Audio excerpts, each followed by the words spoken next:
So one of the things that I've been really enjoying is making alcohol ink ornaments. And it doesn't matter how often you make them, using the exact same supplies, they all turn out different. I think they're all gorgeous though. So I'm going to show you the process. You'll need glass ornaments, alcohol ink, at least 2 colors. That's my preference. I'm going to use bright blue and lemon green. So the first thing you do is take this cap off. Put it off to the side so you don't lose it. Then you're just going to choose one of your colors. I'm going to start with the bright blue. So shake them well.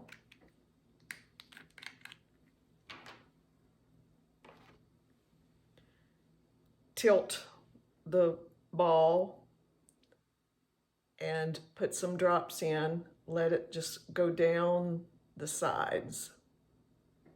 You don't want to get too carried away and get too much. And then you just let it do its thing. Notice that it all went to the bottom and just kind of pulled. That's okay. So we can just kind of upside down it, shake it around.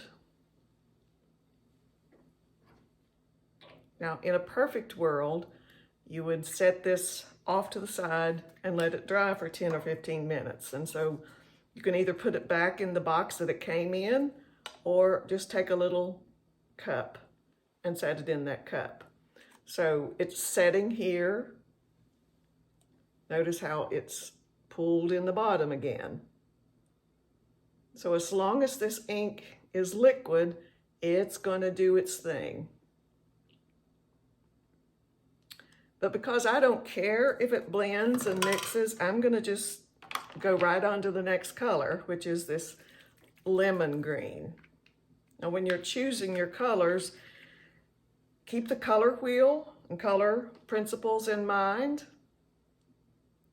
If you mix red and green together, they're opposites on the color wheel. They're complementary colors. Where they mix, you will get a neutral, a brown, a gray, maybe a black. But where these are analogous colors beside each other on the color wheel, they're just going to make pretty colors. So while that ink is flowing around in there, I want it to just go wherever it wants to go, do its thing. Notice that some of it is hanging around on the top. It happens. Just don't get too caught up in what the ink's doing. Just let it do what it does. So most of it's gone to the bottom. I'm going to hold it upside down and let that come back on the sides. Now I found that trying to make the whole ball become painted, you end up using so much ink that it takes forever to dry. So I like these voids in it. So it can either be like this one, where you can see where this transparent glass is showing through. This one, lots of transparent glass. They're just going to do what they do. Just let them do it. So again, if you wanted more control over this, let this step dry 10 or 15 minutes so that whenever you move it around, you don't see ink rolling around in there. There's still a good bit of fluid, wet ink in there. But where we're mixing together, I'm getting some really pretty colors. For sake of not making this video too long, I'm going to move on to the next step. So I saved some bottles that had a small opening, and I've mixed in artist gesso and 90% alcohol just to make it fluid. So I'm going to do the same process.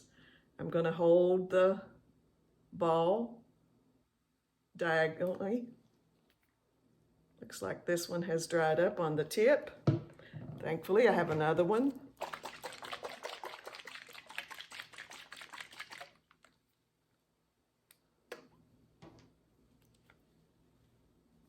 So I'm going to just put some of this in there. See the consistency of it?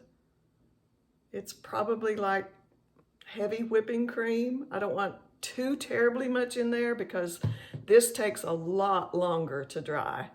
So I'm going to just let that go in there. Try to help it to go down in the ball. See how pretty these colors are becoming?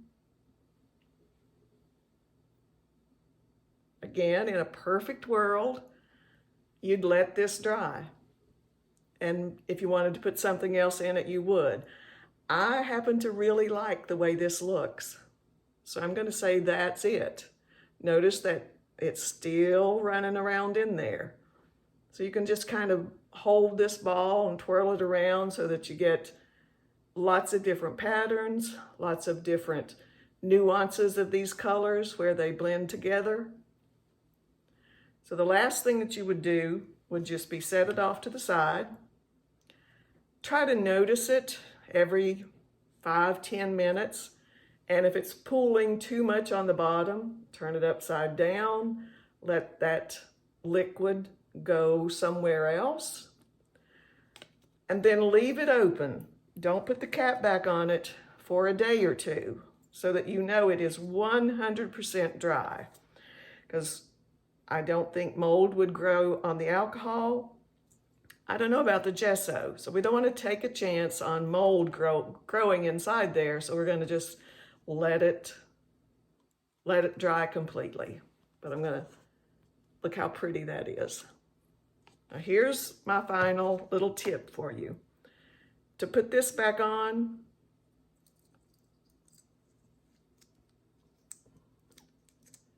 pull that up so that it's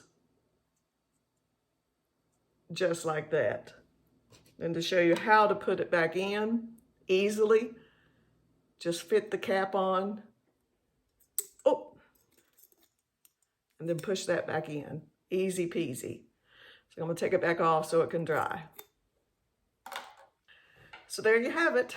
That's my method of making alcohol ink ornaments. I'm sure if you go to Pinterest or YouTube, you'll find lots of other artists who share how they do it. Maybe you'll find a method somewhere else that you like better.